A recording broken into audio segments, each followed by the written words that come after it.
What start us off, Eliezer? 30th of November, Rabbi Levitt, Pele Yoetz. V'avinu harishon Yaakov b'chir sheba avos. Our patriarch Yaakov, who was b'chir, beloved of the father of the avos. It says Bechir choices. Sheba Avos. He was the choicest of the avos. This is the Okay. language of the Chazal used this expression, Bechir Sheba Avos.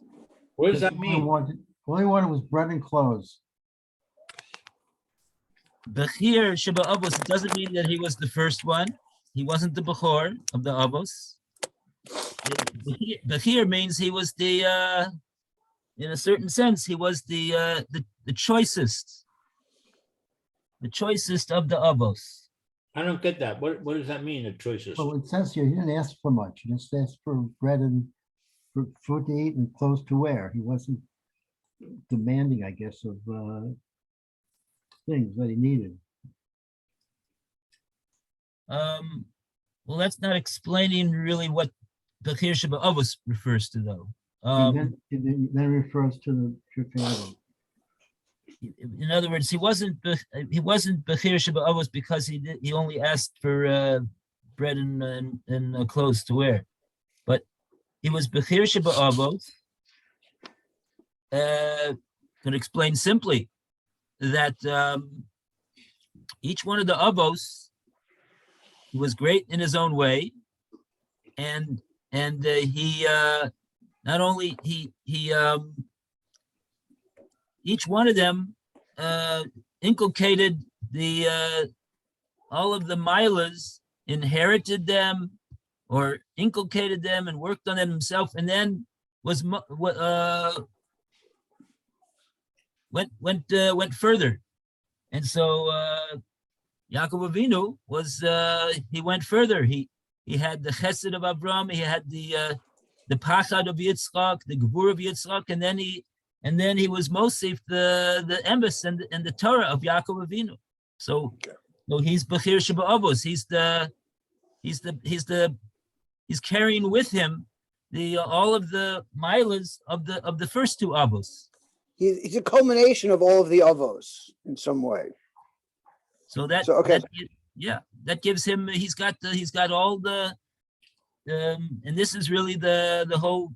The picture of what we have of the avos. They weren't just three separate people. It was I can't use the word evolution because it's usher to use the word evolution, but it was a sort of a evolution of all the great milas and the madregas that the previous two avos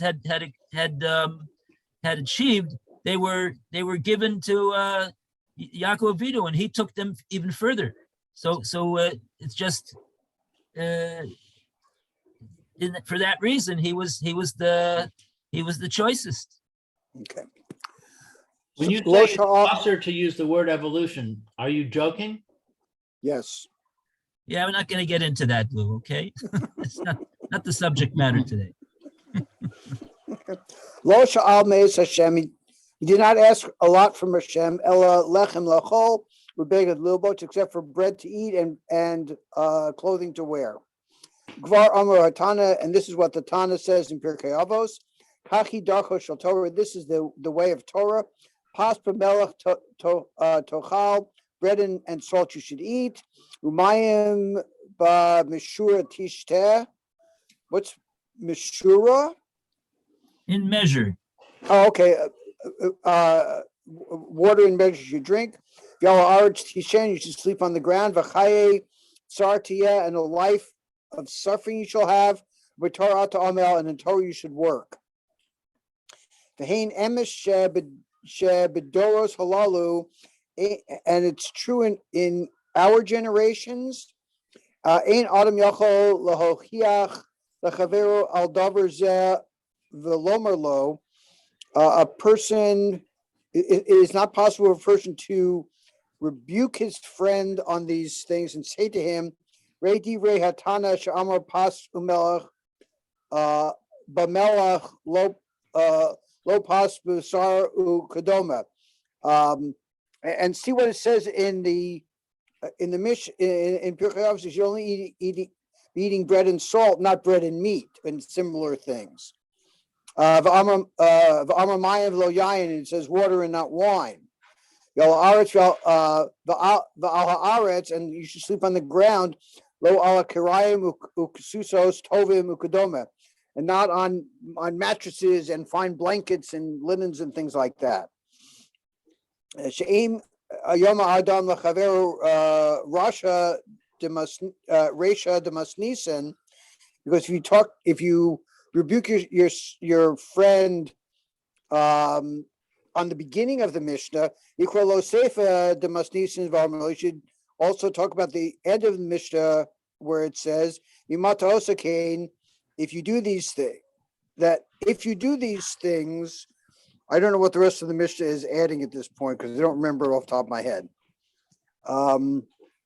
It says Ashrecha v'toivlach. It would be good for you. Ashrecha b'olam hazeh v'toivlecha l'olam haba. Okay. V'od maneh b'finu shehatana memishpachas b'riim haya, and the Tana is also talking about families.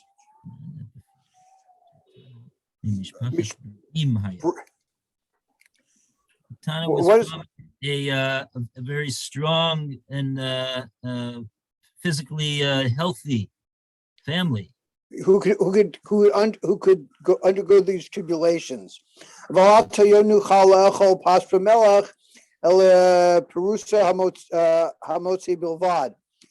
are not able to eat bread and salt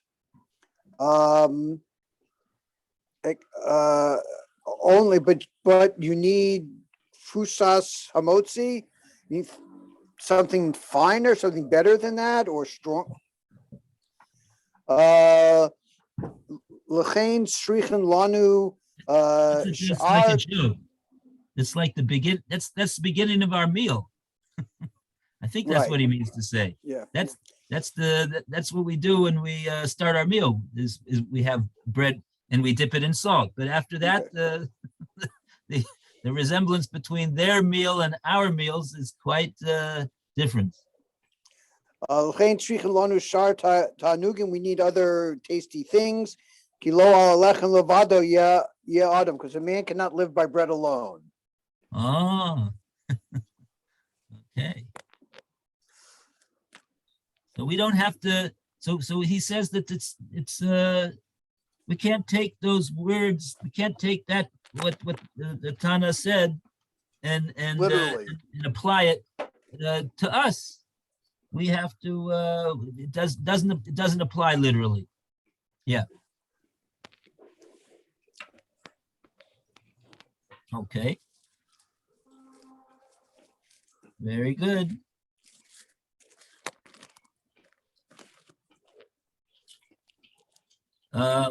Yeah. So well,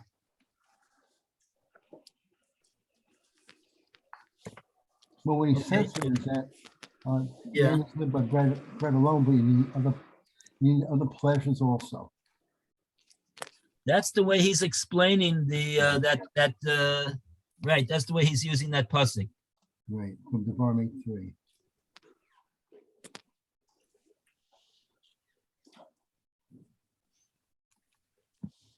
Okay. Although if you look in the pasuk, if you look in the rest of what the pasuk says over there, it says Lo levado yichya adam ela b'kol motzi pi Hashem yichya adam. That doesn't live by bread alone. He lives because of the pi Hashem yichya adam. What comes out, so to speak, of the mouth of Hashem. He lives from the gezerah of Hashem. That's what gives him life. Okay. But okay, he's just he said what he said, and the proof is not is just a sort of like a not really a, it's not really a source for what he's saying. Anyway. So fine. So we should go from there. I think that was very, very good to translate all of that from Lashon HaKodesh. So even if we're in the middle of a paragraph over here, but we could pass on the baton to somebody else, and we go to who wants to start now? Oh, Roy is trying to come in. He's having trouble to come in. Roy, you're muted. Here you are. Oh. Hello, Roy. Good morning. Good morning. Good morning, everybody. Okay, Morning. we are on page, we're at the top of page 141 now, about 6 lines down. We're actually let's go from right after the pasuk, Devarim 8:3. I think we'll read from there. So that's the 3rd line down from the top, on page 141, and we have a round of applause for page 140. Hooray!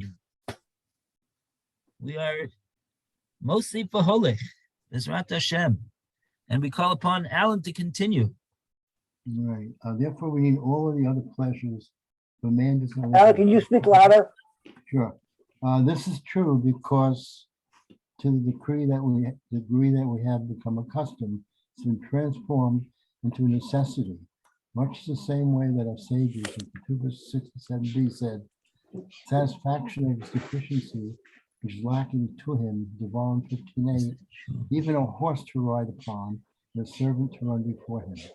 But this, the Holy One, blessed be he, does not give to a man except in accordance with his deeds. If a person merits, he gives him his food in his designated time, each man according to what he has become accustomed.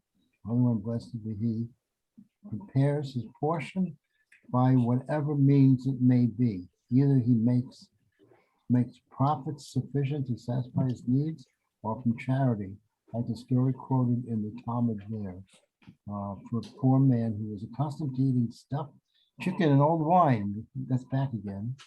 However, if he does not have sufficient merits to be deserving such luxuries, and he spends his money on them anyway, he will be visited by many evils and troubles.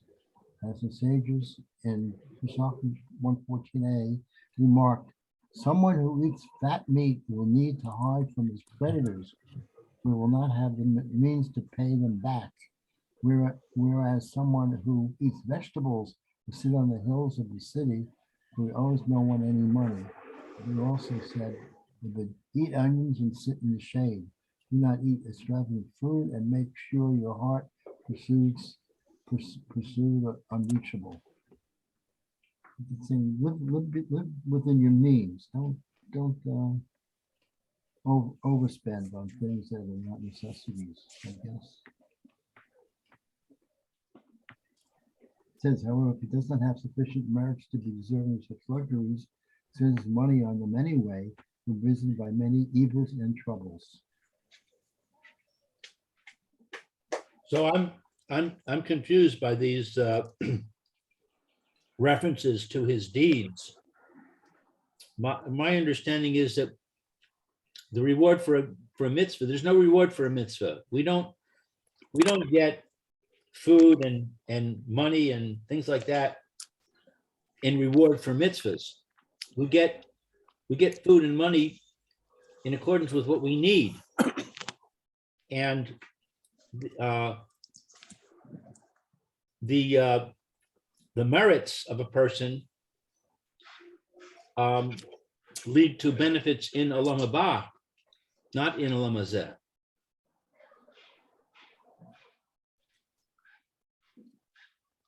Okay, so first of all,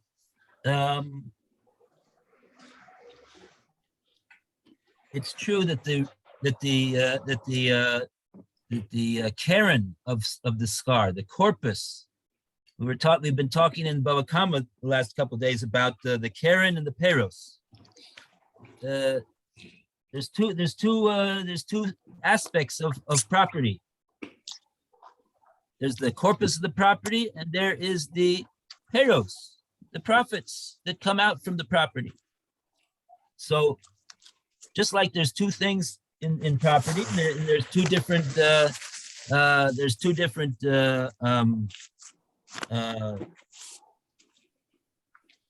acquisitions. So there's also, when it comes to mitzvahs, a mitzvah creates a merit, which has a keren to it. It has a corpus, and it also has peros.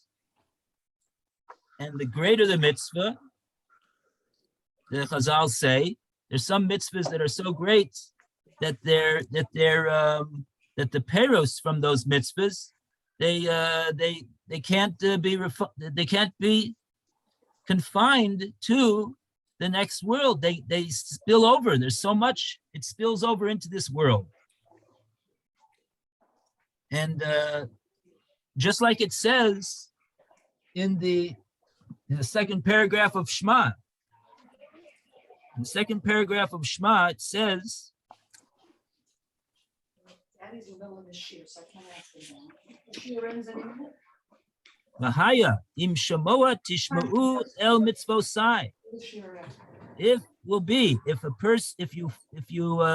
If you follow my commandments diligently, asher anochi mitzaveh eschem hayom, that I'm commanding you today in this world, la'avas Hashem Elokeichem, love Hashem, la'avdo b'chol levavchem b'chol nafshechem, Okay, we'll go back to our. serve him with your whole heart and your whole soul. What does it say? V'nasati matar ba'artzachem, I'll give you rain in the land and be'ito in the proper time. Yoru malkosh, v'safta degonecha, you'll harvest in your grain. V'siroshcha v'itzarecha, your wine, your oil. V'sati esa v'sadcha l'hemtecha, I'll give you for your animals as well. V'achalta v'tavata, you'll eat and you'll be satisfied. So, does it mean? This is a pasuk in the Chumash? It's in the second paragraph. It's the beginning of the second paragraph of Kriya Shema. This doesn't mean that that's the total reward for doing the mitzvahs. Not the total reward for doing the mitzvah. The total reward for the keren of the mitzvah, it cannot be paid in this world. So I asked Akasha or Shaila on what you just read. And the question I asked was, I thought there's no reward for a mitzvah. Why does it say in the Shema that we get rewarded for the mitzvahs?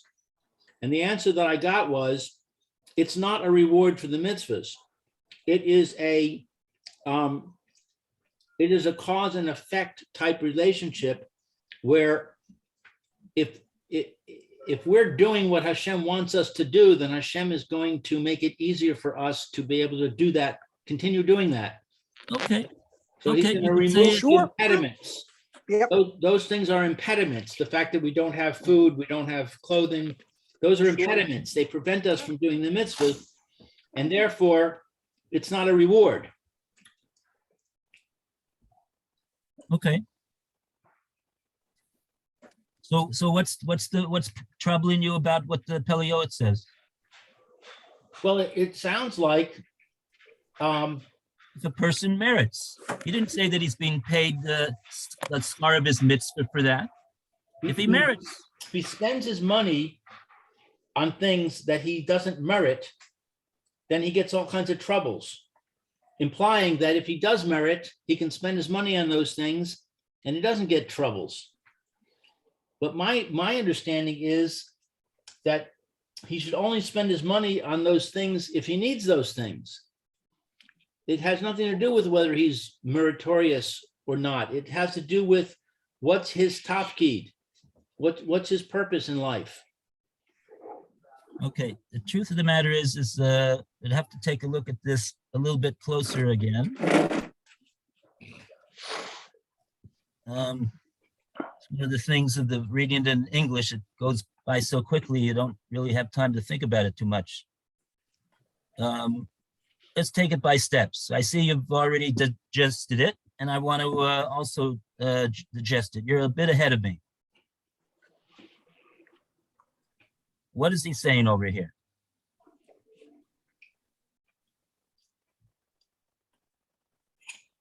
First thing he said was, Hashem does not give to a man except in accordance with his deeds. Okay.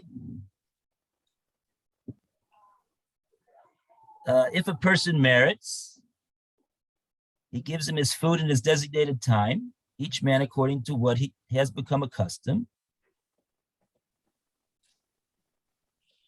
He prepares his portion by whatever means it may be. Either he makes profit sufficient to satisfy his needs, or from charity, like the story quoted in the Talmud, the poor man who was accustomed to eat stuffed chicken and old wine.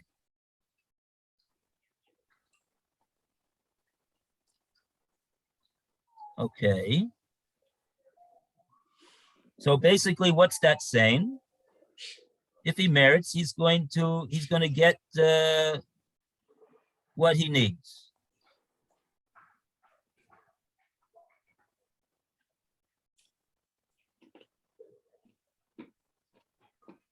However, if he does not have sufficient merits,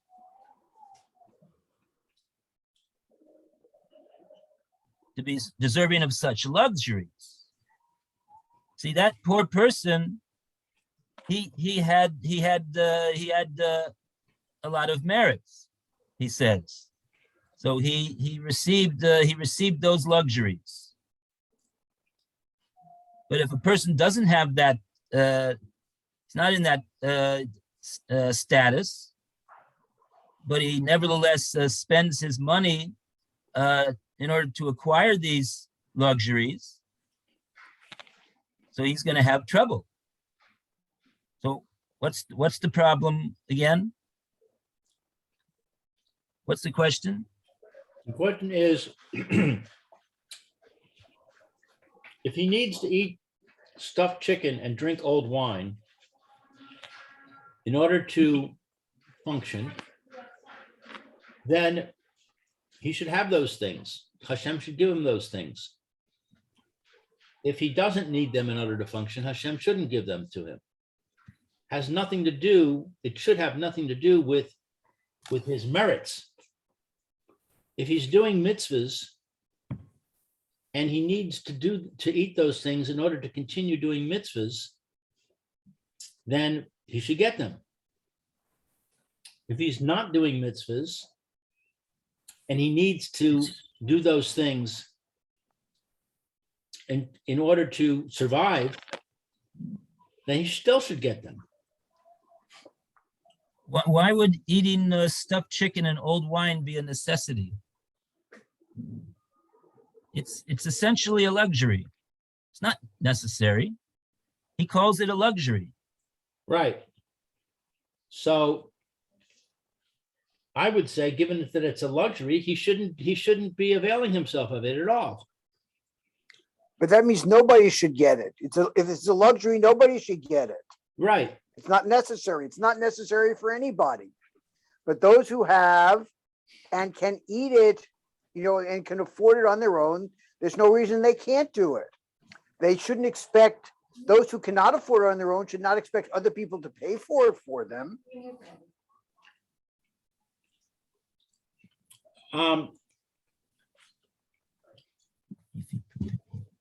We want you to turn off the air conditioner 2 hours.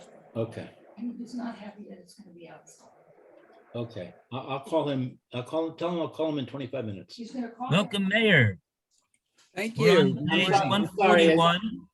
I'm sorry for the interruption, but Just want to tell Mayor we're on page 141 in the middle of the top paragraph. Oh, okay, thank you.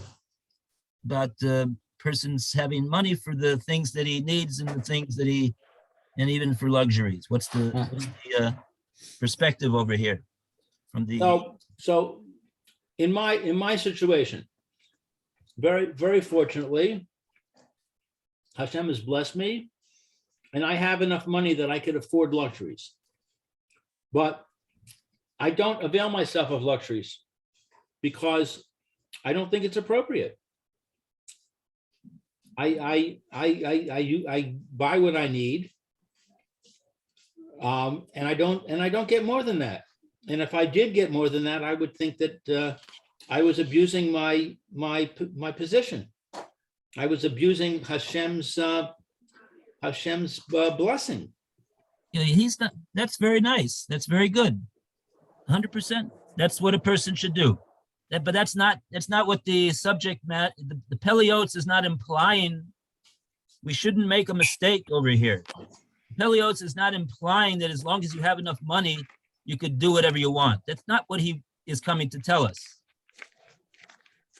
What he's mainly coming to tell us is that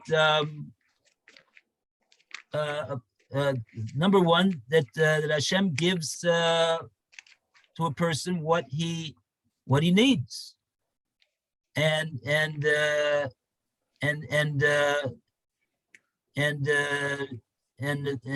are situations. We see a situation in the Talmud where there was a poor man. He didn't have the money for it, but he received it in any case. He got it. Hashem brought it to him his way.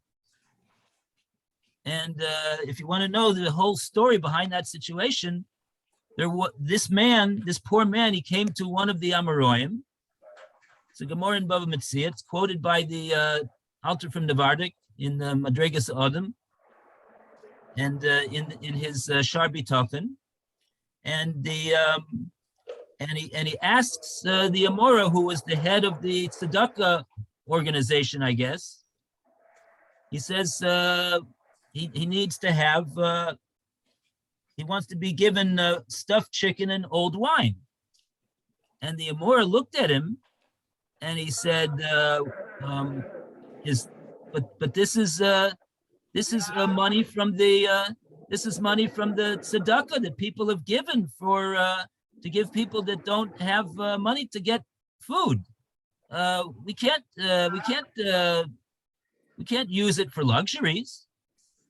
And so the poor man said to him, "I'm getting my food from you and your organization. I'm not getting my food from you and your organization. I'm getting my food from the Ribbonu Shel Olam." And just at that point, this Amora's sister, who he had not seen in 13 years, I think it is, comes over and says Shalom Aleichem to her brother. And she says, I want to give you a present of fatted chickens and old wine. And the Amora looked at the chickens and the wine, and then he looked at the poor man and he says, "I believe that this belongs to you. I was going to do 4 and 4. You should have it." That's the story. So when it comes to B'Tochen, that's a whole different story.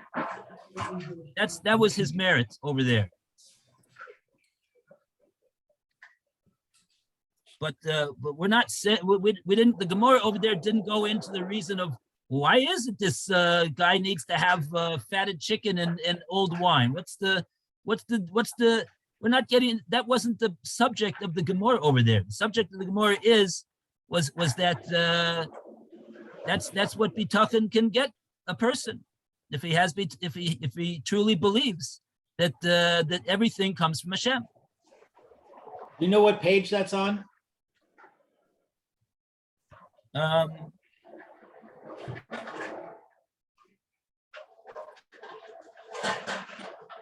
It just says Ibid in my book. I don't know what it's referring to.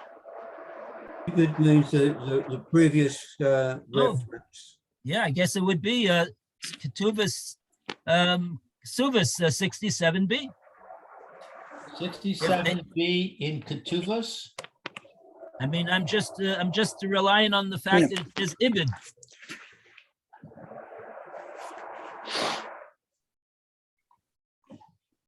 Ah, I see. Let's take a look over there.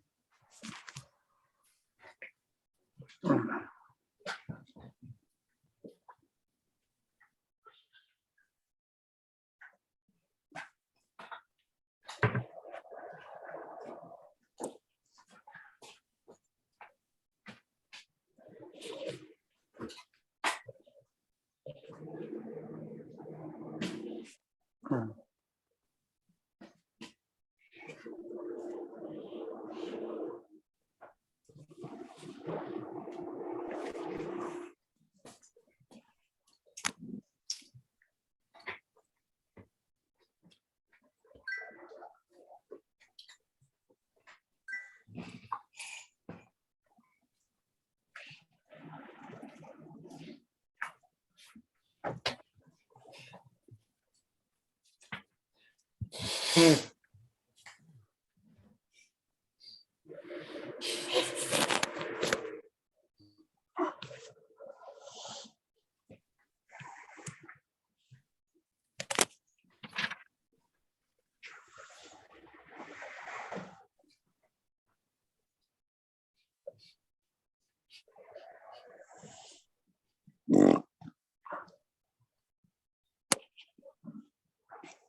Uh-huh.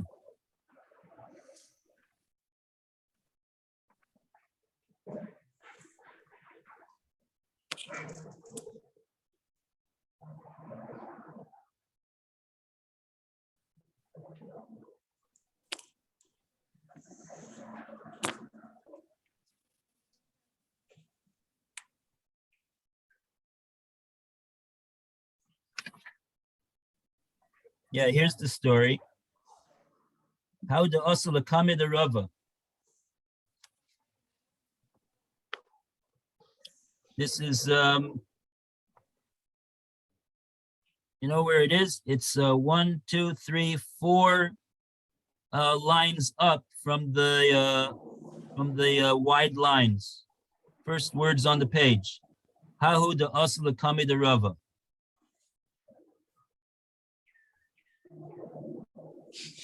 How the Asala Kame the Rava? There was somebody that came before Rava to that he should give him tzedakah. Amalai.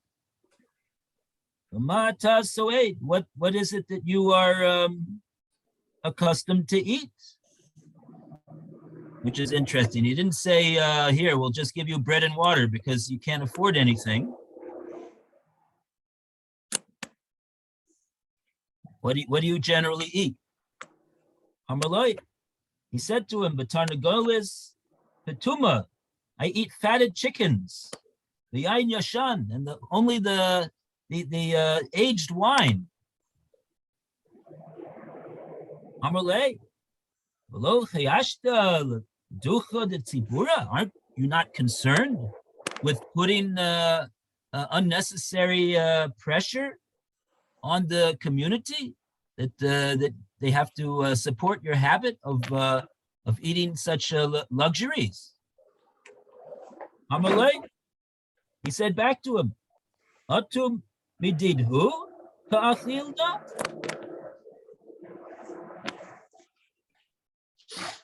What I eat and what I'm accustomed to eat is it comes from them. They're the ones that feed me. Midirachmana ka'achilna. Hashem is the one that feeds me. HaKadosh Baruch Hu feeds me. The Tanina that we learned in a Brisa. Eine kol elecha yisaberu v'atan nosein lehem es ochlam beito. This is a pasuk. This is the pasuk that we say before the Poseach es Yodecha, actually. And it's what does it mean? Eine kol elecha yisaberu. The eyes of all are looking hopingly and expectantly towards you, Hashem. V'ata nosein lehem, and you give to them. as ochlam, their food that they want to have, be'ito, in its proper time. And listen to what he says over here. Be'itam loy nemar. It doesn't say be'itam. It doesn't say, like I translated it incorrectly, that it gives to them in their proper time. Meaning to say, like everybody gets it all as a, there's no individual hashgacha on the food that Hashem gives. Ela be'ito. It says it in his individual proper time. Why does it say be'ito?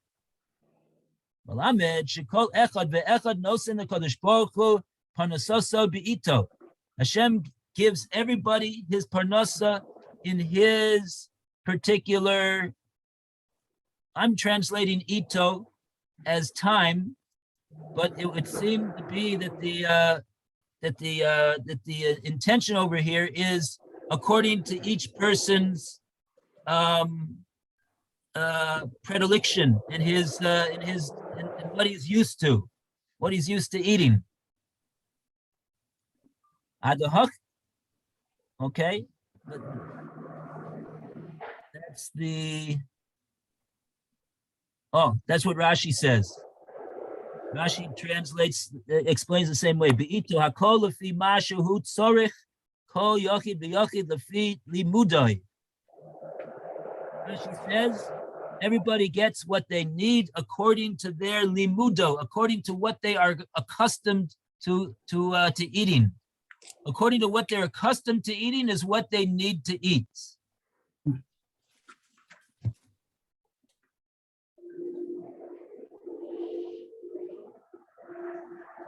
Adahachi, and in the meantime, Asoy Akte the Rava, the sister of Rava came along. The loy Chazyale Talesar Shani. He not seen her in 13 years. Wow. Asyale Tarnagoyles Pituma V'yain Yashan. She gave to him fatted chickens and aged wine. Omar. Rava said, my dekama.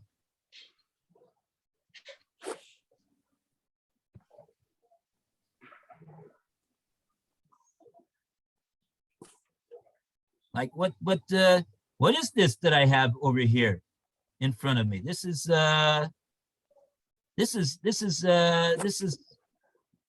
nothing short of miraculous. It's been 13 years since I've seen my sister. I haven't seen her in 13 years, and she comes right now at this very moment. And what does she have over here that she wants to give to me? Fatted chickens and old wine. So therefore, Amarle, Rava said to the Ani, the Nesalah, Kum Acho.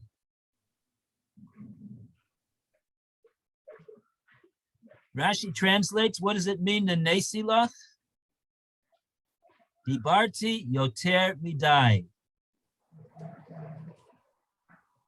I should have kept my mouth shut. I used too many words. Kum acho, here, come. Eat this food that my sister has given to me. That's the story.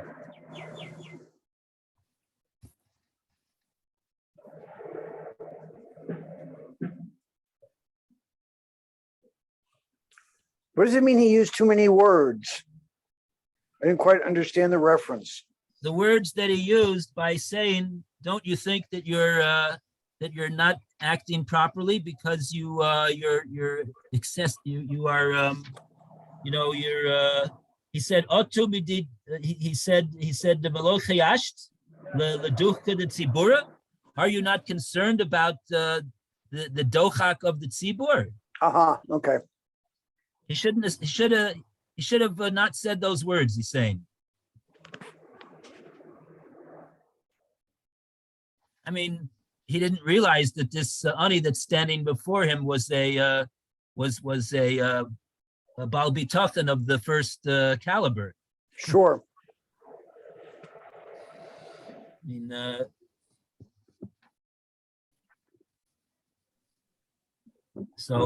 but that's what he, yeah. Now that he sees, he says, I take back my words. This is yours. Please come and eat.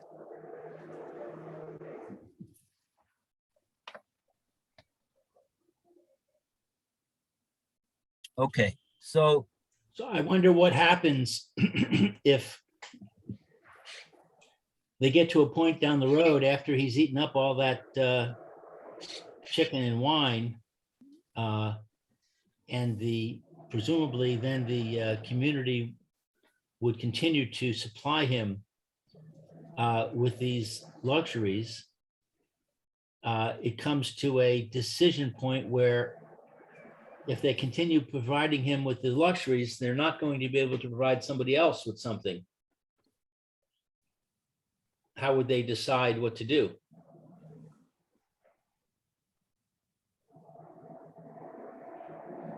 well, he'll tell them. He says, "Look, you don't have to give me anything. I'll Hashem will give me. Don't worry." So in other words, they would decide to give to the other person. I just figured that I would be mazaka you with a mitzvah of tzedakah. You don't want to be zocha to the mitzvah? Fine with me.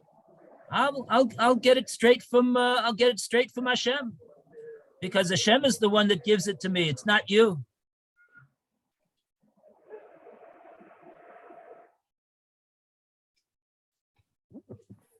Okay. So that's the story. In other words, the story over here is about bitachon. It's not about somebody who's eating. We didn't get into the question of why it is that this poor person accustomed himself to eating such food. If you want, I could tell you what I believe is the reason. Is because he did it as an exercise in bitachon. He said this. Abba Bitachon says, what difference does it make whether is it too hard for Hashem to give me fatted chicken and wine? Hashem doesn't have enough fatted chicken and wine. I'm in any case getting the food from Hashem. He's the one that's giving it to me. No one else is giving it to me, coming straight from Hashem. So in order to exercise my bitachon muscles, I'll have bitachon that Hashem will give me fatted chicken and wine. Do I really need it? No, I don't need it. I could make do with less. But like this, I'm strengthening my bitachon muscles to understand and realize that Hashem can do anything, and He has everything to give me. And I don't need to say, oh, well, maybe I'm not deserving. Oh, maybe I'm not. Maybe Hashem doesn't have the ability to do that for everybody. He doesn't have enough chicken and wine for everybody. What would happen if everybody would want this? He doesn't have any of those. He understands it very, very simply. Hashem has everything. He could give me everything. Nothing is holding back. He loves me 100%, and I just have to understand and realize that He's capable of doing that, and He wants to do that for me.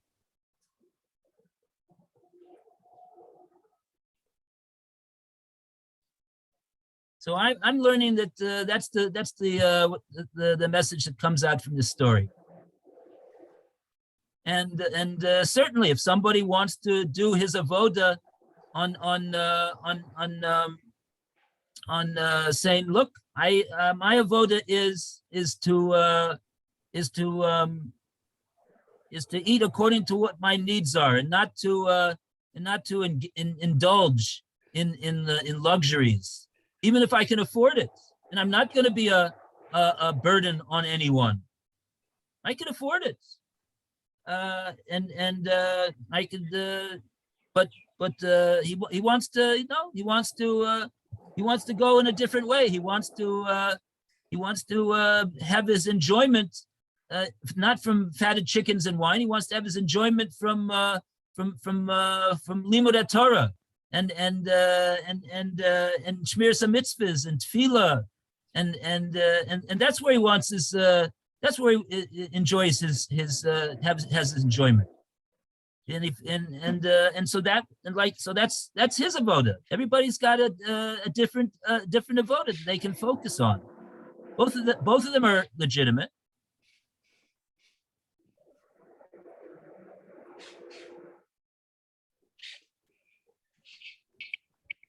Okay. 11:26. 11:26. Okay. Excuse me. That's it. All right. So that's what we have over here.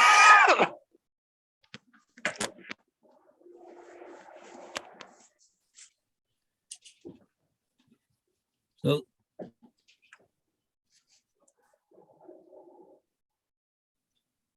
okay.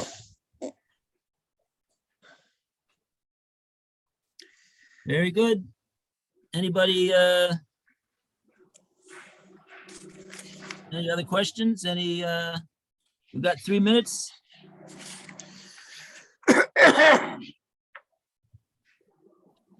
We could send we could send Mayor to Rabbi Fairman 3 minutes early.